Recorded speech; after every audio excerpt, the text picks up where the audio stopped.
Hey YouTube, Malpractice 80 here.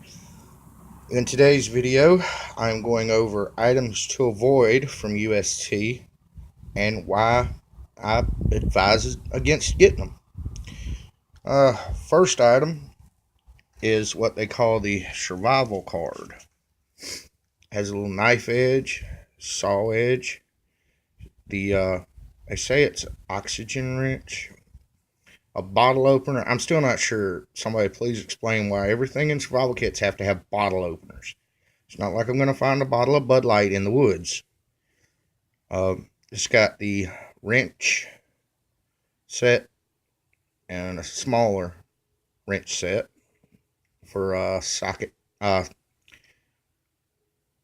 screw bolts and stuff like that, bolts and nuts. And then it's got this thing. I don't even know what it is, to be honest with you. And it's got a little tape measure on the side and a little flat tip screwdriver there. But the reason I say avoid this one is, first of all, very small cutting edge. Yes, it's good for cutting cords and stuff like that, but other than that, there's really no use for it. The saw. Okay. Tried to cut a piece of wood. It clogged up real bad. Quit cutting. And plus, it's very small. Maybe a couple inches of cutting space. So you'd wear yourself out cutting anything bigger than a twig with this thing. Okay, now, with the little wrench set. Okay, here's the problem. When you go to turn it, guess what your fingers are on? That's right, the saw. And you flip it over, and the saw is at the inside of your hand, which means you may get cut. So, that one didn't make my cut. Next is the UST survival hatchet. The cord that came with this was orange, but it got messed up, so I rewrapped it with some of my camo cord. A decent weight. Okay, it's got for the big bolts and stuff, but honestly, it's so thin that I think it would break. Then it's got like a little seatbelt cutter slash rope cutter. Yeah, okay. Now, the problem with this is there's no shock absorption, even with the paracord. There's almost no shock absorption in there. So you feel it with every hit. And your pinky here, it's all up against pretty much bare metal.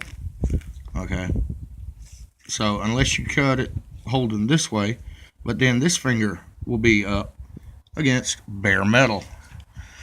And it came with the case. Pretty cut and dry case. Covers the blade, Sharpies, keeps you safe. And then it has this compartment that holds the fire starter. Well, I practiced with it, and the thing fell apart. Then we have the UST saw. I think they call it the commando saw. I was trying to cut with it, clogged up and quit cutting. And if you stop cutting, you have to take it out and start all over again. Good handles though, but I just wish it was a better material. Alright, now for the fourth one I promised y'all. Ta-da. The UST Survival Blanket 2.0. Why avoid it?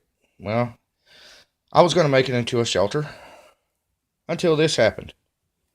Wind came by and ripped the grommet clean out. Yay.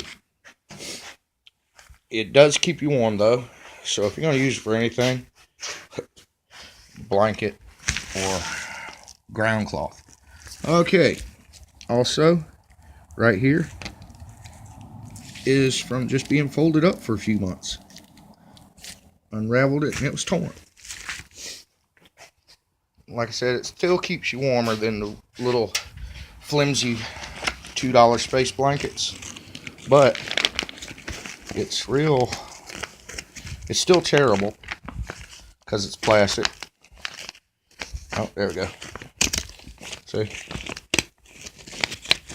Easy to tear.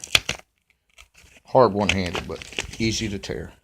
So that's a few UST items that I would suggest you not get and add to your kit. Okay.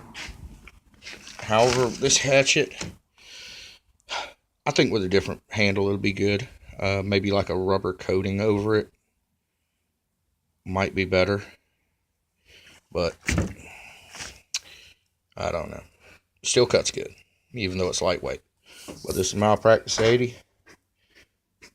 Showing you what I think you should avoid, why, saying catch you on the flip side.